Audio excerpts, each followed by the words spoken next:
Today's video is sponsored by Heart of the Tribe Gallery, where art meets community. More about that later. Well then, ladies and gentlemen, here I am dressed like a member of the village people. And I understand there's another member of the village people not far away. I'm at St Dunstans' house and I've come to see how they're getting on with the renovations.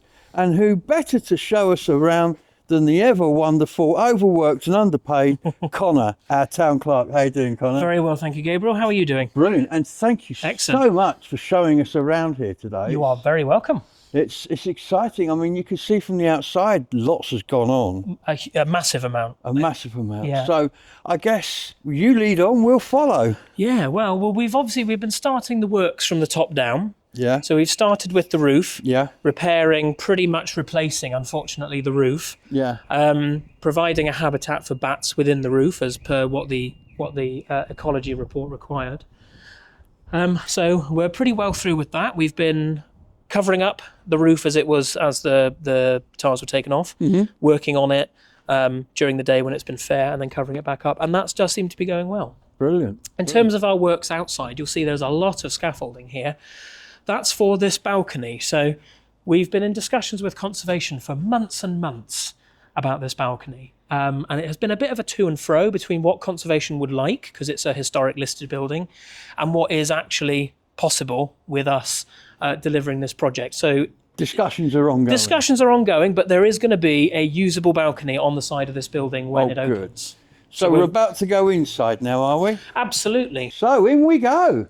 So some viewers will probably remember this space as the back of the information centre. Yes. Now, works in here are obviously continuing. Right. We've got the first fix electrical and data going in. Okay. It will all be renovated, it will look really fresh and really up to date when it's completed. But we're obviously protecting historic features like the wooden floor, all of the fireplaces, and old wooden door frames throughout the entire project, because one thing we're very lucky with at St Dunstans House is the fact that there are so many historic features still in the building. It wasn't ripped apart in the 70s when anything was old was unfashionable. Yes, absolutely. Works in here again, many viewers will remember the mural from the information centre. That is being retained and protected during the length of the works, but a lot has gone on in this space. So we're opening up a new front door here, reinstating what would have originally been a front door for the house. So members of the public, when it is open, will walk in through this door. There will be a new reception desk here on my left-hand side. There will be a glazed lobby space here where people can then access something happening in the Health and Wellbeing Centre, or go to the right-hand side into the information centre, which will obviously be open to the public 7 days a week between 10 and 3. Something we've really had to consider in this building, because it's going to be put into public use and it's a grade 2 listed building, is access. So in this corner, we're very excited that we have provided enough assurance to conservation that we can put in a lift without causing significant harm to historic features. So that is this whacking great big hole in the side of this room, that this will be a lift to carry people up to the first floor. So every single space in this building will be fully accessible. We've spent hours and hours with the architect, mentally and physically walking through the building thinking, but if I was in a wheelchair, if I was unsteady on my feet, how would I get there? And we've done a lot of work to achieve that. Now, this room was the Town Council office and reception. This floor, you'll notice in the corner, had a suspended ceiling, which is denoted by the blue going into the old magnolia colour. And that was because the floor above us was so warped, you couldn't possibly have a flat ceiling. So there's new steel work, new floor joists, which are complementing the old to restore the strength to that floor. And above us will be an accessible WC on the first level. Wow. This door was never able to be opened while it was an office. This is the old derelict part of the building that viewers will remember from our last video. Underfoot, there is a parquet floor which is being retained. Next to us, there is this old wainscoting that is being, again, retained. But we're running new data, new power, retaining old features. That will be a cloakroom, locker room and WC. This room will be a small meeting room, And yes, we are retaining the meat hooks in the ceiling from when it was probably In case you misbehave. a larder or a store. So yes, if you upset the town clerk, I'm afraid I'm going to hang you by your belt on the meat hooks. That'll be one to watch. Through here into what was the kitchen, which in the last video was full of rubbish. It was. All the not historic, but the old features have been taken away. We have unveiled the fireplace that the new range cooker will go in, and we've also installed the steelwork to shore up the floor above us.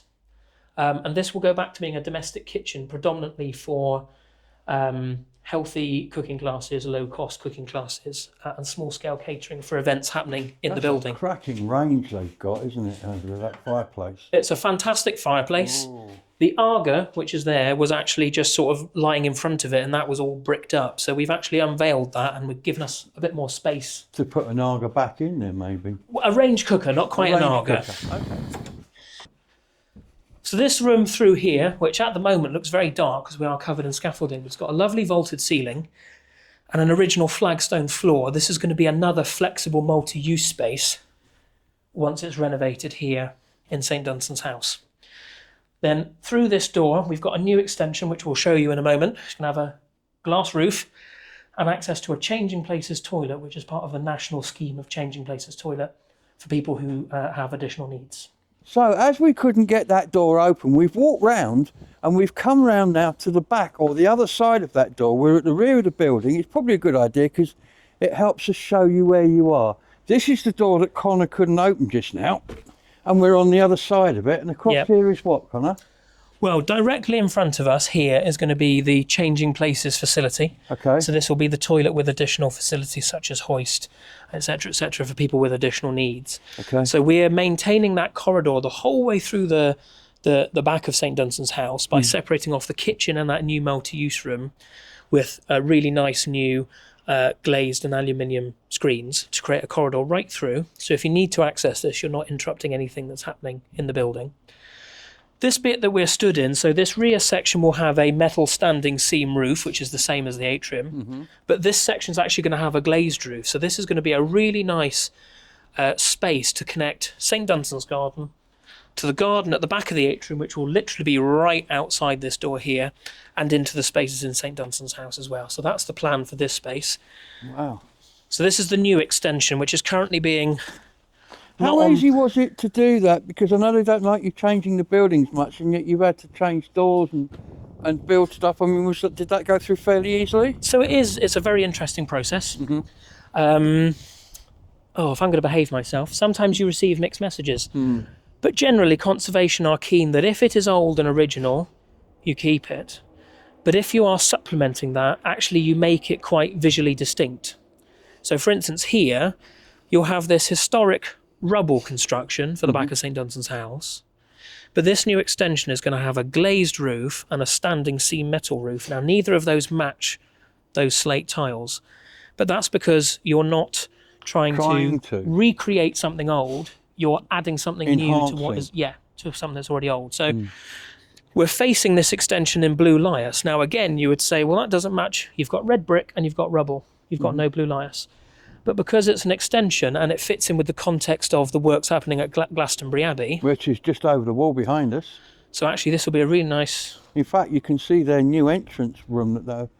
Are they demolishing that, or is that the new one? No, that's remaining. They've done all their demolition work. Yes. And they're now working on replacing the bits of the roof that were kind of left, and working on the hard and soft landscaping. And I know that very well because my office looks right on their driveway. Of course it does. And when they have the vibrating plate, I'm sat at my desk like this all day. It's going to be exciting. I mean, can you imagine with this, the atrium, being able to sit out there and have a coffee, walk through? Yeah. This is going to be a fabulous asset for the town. The extent of the atrium goes from the corner of that rubble extension there, perpendicular straight across to the side of the town hall, all the way to, it's hard to demonstrate it for those watching, but about where that set of hoardings just on the right hand side starts. The roof is going to cut, it's easier to display on the side of the town hall. The roof is cutting in just underneath these large windows. Whoa. And obviously will be mirrored I can't wait. on the other side as well. So you'll have this exposed but repointed rubble wall within the atrium.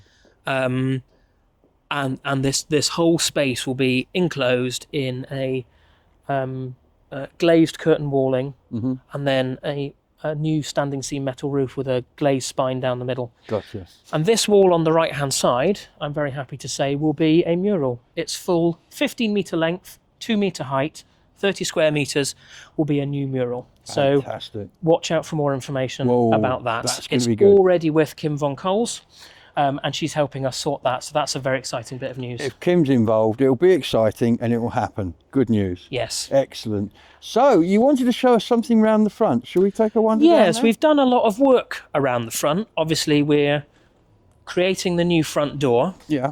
which will give St Dunstans House a bit of street presence. Yes. And anyone along Magdalen Street will be able to see, that's where I can access St Dunstans House.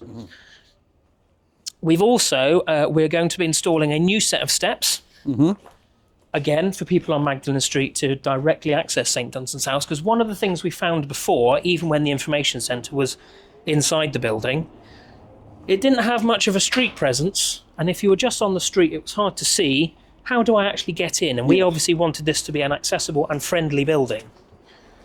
So in that corner by the lamppost, facing out onto Magdalen Street, we're going to have a new set of steps.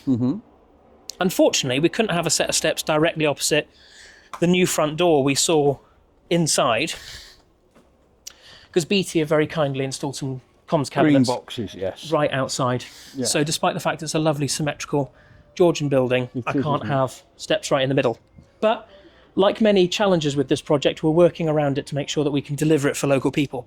So there'll be a new set of steps in the corner, a new front door, and that will all be on top of what created quite a lot of local discussion, the rainwater attenuation tank. Which so that is is all under our feet. now underneath our feet. And that's the sign of it there, isn't it? Yes, so that will then be the manhole cover once it's cut down. Okay. The object of one of those is to collect rainwater runoff, so it doesn't go directly and quickly into local sewers, because that's what causes river discharges when the sewers get overwhelmed. So the tank fills up with surface water runoff and slowly discharges it at, I think we were only allowed 2 litres a second. Normally you're allowed 5, 2 litres a second, until it's then empty again, and that eases pressure on the local sewers and helps reduce river discharges of We sewage. and we also get all sorts of river level changes in this area very quickly, Yes. don't we? Yes, so That's a good idea. that's the reason behind And that. you had to do this. You weren't given a choice. were you? Yeah, as a project in an urban area, you have to demonstrate what they call in planning terms SUDS, sustainable urban drainage systems. Okay. One of the things we had to do was an attenuation tank. Other things that we've done, some of our planting in the new garden area at the back of the atrium is actually rain gardens. Oh. So they are plants that love water. The floor levels have been designed to channel water into them, and they are basically wet and shade-loving species of We'll plant come back and do a video just that about that, suck up all of that water. because that's interesting. I'd like to know more about that. That's Yes. brilliant. Oh, that's fantastic. And it does look amazing out here. And I've just heard today, ladies and gentlemen, that the lovely ivy or whatever that is growing up there is Wisteria and, it's wisteria in the middle and roses on the end. Wisteria and roses are staying, because I love those, and I often sit across the road looking up and thinking, God, I hope they don't cut it down. But they won't. So this is the front door. Yep. So if we pretend this door is open and we pretend we walk through, we'll find ourselves at the bottom of the stairs and we can go up and have a look on the first floor, can't Absolutely we can. we? Let's do that. And so, having done the downstairs, we must ascend the staircase. Look at this. This is really nice, isn't it? So this is it's protected during the works, but this is the original main staircase, and this is being renovated and improved, and this will be the staircase that people use to access the first floor if they are not using the lift. And that shot made you look very tall. So we'll come round this way toward the front of St Dunstans that faces out onto Magdalen Street first. So Gabriel, if you just put your camera just the other side of the door, that's obviously where the lift will be coming up in that corner, but we shan't walk out there because there's not much of a floor left. We can look down in the abyss. But lots of work happening up here, so These rooms, don't suppose many people have been up here, but again, historic features, old floors, historic timber features, old fireplaces, and you can see that the spray paint on the wall is the sort of first fix starting of the data power. So it's going to be very much a future-proofed building. I liked this building last time because it had a window here and a window there. Yes, the light in the vast majority of the rooms of St Dunstans House is absolutely fantastic. I mean, when you look at those windows from the outside, it's hard to appreciate just actually how large they are. They are. Yes, they are. I think they're probably at least 1 metre by 1.5 metres. And those ones are slightly smaller with the more panes. But again, you get beautiful light, and the direction you're looking right now is south. So you'll get a humongous amount of light through that window. And in the height of the day, you can open it, put your head out, and the tour's kind of over there. Absolutely, but behind all the scaffolding at the moment. Yes. Necessary for the significant roof works. Yes, now can we talk about the roof? We can talk about the roof. So it has been stripped, it has been repaired, it is in the process of now being put back on. We've provided a habitat for a species of bat in the roof as requested by ecology. The roof had actually bowed quite significantly, so we've had to, a bit like that floor in there, we've had to actually build up the level of the rafters and with reclaimed tiles basically replace all of the tiles, because the tiles over the years had also bowed. So you'd have a nice straight angle on your roof and all of your tiles would be doing that and they wouldn't sit flush. So it's more work than we expected, but it's part and parcel of a historic building. That's fantastic. And the tiles were all reclaimed as well. Yes, all the ones we've used are reclaimed as well. Fantastic. So this is going to be the corridor from the lift to the front of the building, the rear of the building? Yes, so for people in wheelchairs, because of the old servant stairs that part covers actually this door into the main room we're going to go into a moment. The hole you're viewing me through used to be a wall. We've removed that wall and we're creating through the large old bathroom an accessible route through to the large room at the back of the house. So we've split the old bathroom. This is the bathroom with the very warped floor that we saw downstairs. We've split it so we're going to have an accessible WC, a walkway or a wheeling way through for those in wheelchairs, through to the pièce de résistance. I was going to use that very word. Great minds think alike, Gabriel. Oh, I love this room. Through to the individual largest room in St Dunstans House, if you don't count the atrium as part of the project, which of course we are delivering at the same time. Now, tell me, this is going to be data-rich, this room, and an audio-visual paradise. Yes, incredibly. So for people like yourself, Gabriel, this is going to be a fantastic room. We want to create opportunities for local people to learn and experience things that perhaps haven't traditionally been on offer in Glastonbury. So we've got links with Stowe College, granted only just over the bridge, but the perilous bridge no less. And links to the new Health and Social Care Academy down in Bridgewater, which is another levelling up project in the old hospital on Salmon Parade. We want to link this room with opportunities with organisations such as those for local people. So there's going to be 2 large touchscreens on the wall down here. There'll then be a large touchscreen on each side, left and right, and a touchscreen on the rear, accompanied with cameras, microphones and speakers to basically create a purpose-built kind of hybrid meeting space. But also if you're having a talk or an event in here, you'll be able to use these screens to project whatever you'd like to up onto the wall. You don't have to link out or have someone linking in, but this will be a really rich audiovisual room and really future-proofed with the likes of all the data and power that we're putting in here. So all these blue lines that you see on the wall on here are to do with data. Yes, so there is lots of data. I think red is radiators, blue is data, and maybe power. And I'm not 100% sure what the yellow is. We'd have to ask my delightful M&E consultants for that. But this is the right time to put it in. Better too much than not enough. Oh, absolutely. So we're flooding the building with new data and power. There's a new power main being dug through the car park. We already have a fibre connection. And it's just about routing that fibre connection through the building. So there'll not only be Wi-Fi, but lots of data plugs. Perfect. And of course, this room benefits from access to the balcony. Now, access to the balcony at the moment looks a bit dubious. But we are putting the balcony back into a state where people will be able to go out through these doors and out to use it. And it's a particularly gorgeous balcony. I can see this decked with flowers becoming part of our In Bloom thing each year. Absolutely. I mean, we already hung hanging baskets from underneath it. Yeah. But we never did much more because it's in such a poor state. But now, when it's finished, wow, we could really go to town on that, couldn't we? Absolutely. So it's very exciting. I think we've pretty much covered the house. I did just want to show you here, ladies and gentlemen, as you walk out the large room, you can see not one, not two, but 3 arches. And look at that curved ceiling. And these features are all going to be retained, I'm pleased to announce. I'm really looking forward to seeing this building finished and people moving in. And I'm sure you must be, Conor.